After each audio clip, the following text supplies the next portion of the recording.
Ya, kembali lagi bersama saya Satrio Muhammad Alif. Salam GG. Kita kembali ke pertemuan geodesi geometrik, pertemuan keempat dari segmen pertama, terkait sistem koordinat kartesian geosentrik bagian pertama.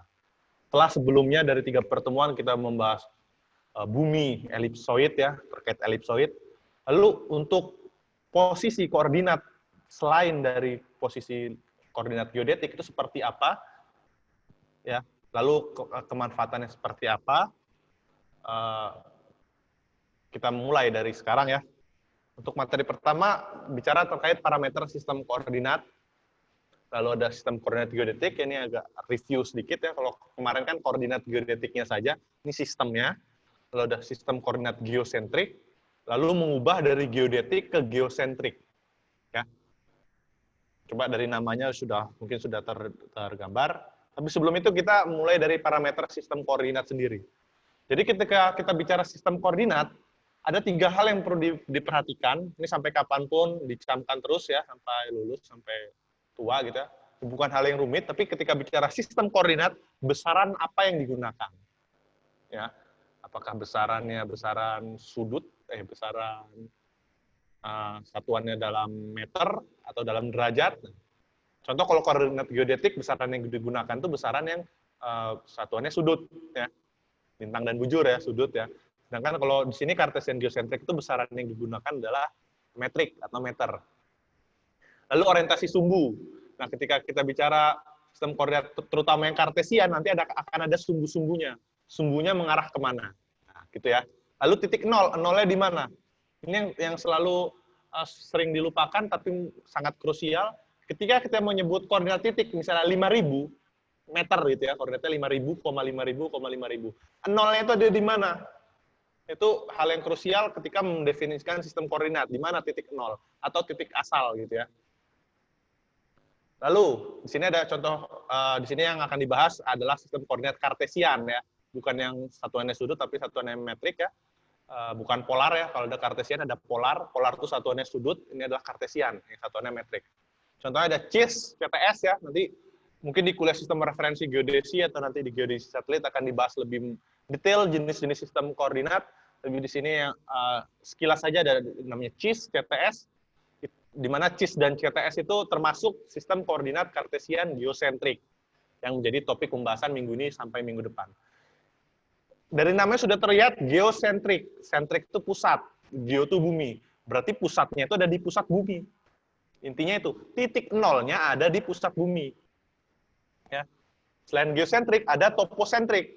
Nah, topo itu permukaan bumi, sentrik itu pusat. Artinya pusatnya di permukaan bumi. 0,0-nya itu titik nolnya di permukaan bumi. Kalau geosentrik titik 0,0-nya di pusat bumi. Jadi gitu ya. Dari nama sebenarnya sudah terlihat.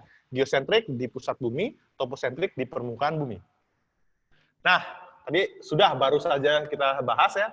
Silakan isi di formulir penilaian yang disediakan atau di kolom komentar. Jelaskan hal-hal yang mendefinisikan sistem koordinat. Nah, ada 3 tadi ya. Ya bisa di back, tapi kalau untuk menguji silakan jawab saja tadi pemahamannya apa saja. Hal-hal yang mendefinisikan sistem koordinat. Oke, kita lanjut ke sistem koordinat geodetik. Agak mirip dengan yang minggu lalu sebenarnya. Jadi sistem koordinat geodetik itu bukan sistem koordinat kartesian, tapi polar atau menggunakan sudut. Di sini ada lintang ya, definisinya kita matangkan lagi ya kita, lintang atau latitude. Sudut yang dibentuk antara bidang ekuator dan bidang normal. Nah, kalau minggu lalu mungkin bidang normalnya belum disinggung ya. Sekarang sudah ada ya.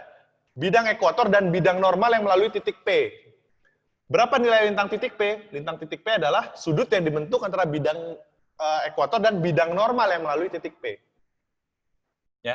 Kalau bujur adalah sudut yang dibentuk antara bidang meridian 0 dan bidang meridian yang melalui titik P. Ya, itu diulang lagi aja sekilas. Nah, di sini ada sifat-sifat dari sistem karakteristik ya dari sistem koordinat geodetik. Ada lintang, bujur, dan tinggi. Gitu. Lalu titik 0 di permukaan bumi, maksudnya di permukaan bumi ini lintang 0 dan bujur 0-nya itu berada di permukaan bumi ya. Karena kita bicara koordinat geodetik itu di permukaan elipsoidnya, bukan ke pusat elipsoidnya. Jadi titik 0,0 itu lintang 0, bujur 0 itu di permukaan bumi di dekat Afrika. Lalu sifat dari lintang tuh semakin ke utara semakin membesar. Lintang utara gitu ya. Dan lintang mengecil mengarah ke kutub selatan ya, jadi minus. Atau membesar tapi ada satuannya lintang selatan. Jadi 50 lintang selatan itu artinya minus 50. Lalu bujur membesar ke arah timur dan mengecil ke arah barat. Tinggi itu membesar mengarah ke atas dan mengecil ke arah bawah. Oh ya, untuk nilai tinggi 0 itu berada di permukaan elipsoid. Tadi kan lintang 0 bujur 0 yang di dekat Afrika itu. Kalau tinggi 0 itu di permukaan elipsoid. Kalau di ke atas elipsoid, ke arah luar elipsoid, itu nilai tingginya positif atau membesar. Ketika di dalam elipsoid, nilai tingginya negatif atau mengecil ya. Lalu karakteristik yang lain, kalau kita bicara tadi ada bidang ekuator, kalau yang di utara ekuator itu nilai lintangnya positif, kalau di selatan ekuator nilainya negatif. Kalau di timurnya Greenwich, atau Greenwich ya, kalau biasa tulisannya Greenwich, bahasa Greenwich, di timurnya Greenwich, nilai bujurnya positif, di baratnya Greenwich, nilainya negatif. Atau yang di baratnya Greenwich bisa disebut dengan bujur barat, di timurnya disebut dengan bujur timur. Ya. Di utara ekuator lintang utara, di selatan ekuator lintang selatan. Tadi kalau tinggi positif di atas elipsoid, negatif di bawah elipsoid. Jadi ketika nanti dapat nilai koordinat geodetik, tingginya berapa? Minus 30. Itu berarti di bawah elipsoid. Apakah itu pasti di dalam laut? Belum tentu. Karena elipsoid itu bukan bumi sebenarnya. Bumi sebenarnya adalah geoid. Ketika kita bicara tinggi dari geoid adalah minus 20, itu sudah pasti di laut, di dasar laut. Tapi ketika kita bicara tinggi dari elipsoid adalah minus 20 itu belum tentu. Nah, coba untuk mengujinya nanti ketika sudah bisa berlibur ya, sudah bisa berlibur ke pantai, dilihat itu tinggi dari elipsoidnya berapa. Ya, belum pasti 0, karena elipsoid itu bisa saja di atas geoid, bisa saja di bawahnya geoid. Ya, jadi itu hati-hati. Dulu saya pernah coba juga ya, ternyata di pantai di selatan Jawa itu nilai tinggi elipsoidnya di pantai, nilai tinggi dari elipsoid itu tidak 0, tapi positif. Ya, berarti elipsoidnya di bawah geoid. Padahal itu sudah di pantai ya, sudah dekat dengan permukaan laut rata-rata ideal gitu ya. Tapi nilai tinggi elipsoidnya masih positif. Ya, coba di pantai-pantai yang ada di Lampung atau di dekat rumah kalian, silahkan dicoba. Lalu kalau kita bicara kuadran di sini secara nilai lah, tapi ini tidak terlalu krusial sebenarnya. Di mana ada kuadran yang lintangnya positif, bujurnya positif, lintangnya negatif, bujurnya negatif, lintang negatif, bujurnya positif, dan lintang positif, bujurnya negatif. Ya, ini saya definisikan saja sesuai arah azimut. Ada kuadran 1, kuadran 2, kuadran 3, kuadran 4. Meridian 0 ini adalah si meridian Greenwich ya. Paralel 0 ini adalah khatulistiwa atau garis ekuator. Nah, jadi sudah mungkin ilmu geografinya dulu sudah pernah dapat gitu. Jadi bagaimana sih negara-negara mana saja? Nah, itu jadi tugas setelah ini gitu ya. Coba contoh wilayah mana yang berada di kuadran 1 misalnya contoh ya. Disebut aja kuadran 1, contohnya negara apa yang berada pada kuadran 1 atau lintangnya positif, bujur positif.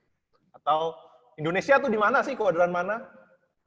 Saudi Arabia tuh di kuadran mana? Jadi masing-masing kuadran diberi contohnya. Ya. Oke, sekian dari pertemuan ketiga segmen pertama. Nanti kita lanjut lagi ke pertemuan keempat segmen pertama, kita lanjut lagi di segmen kedua.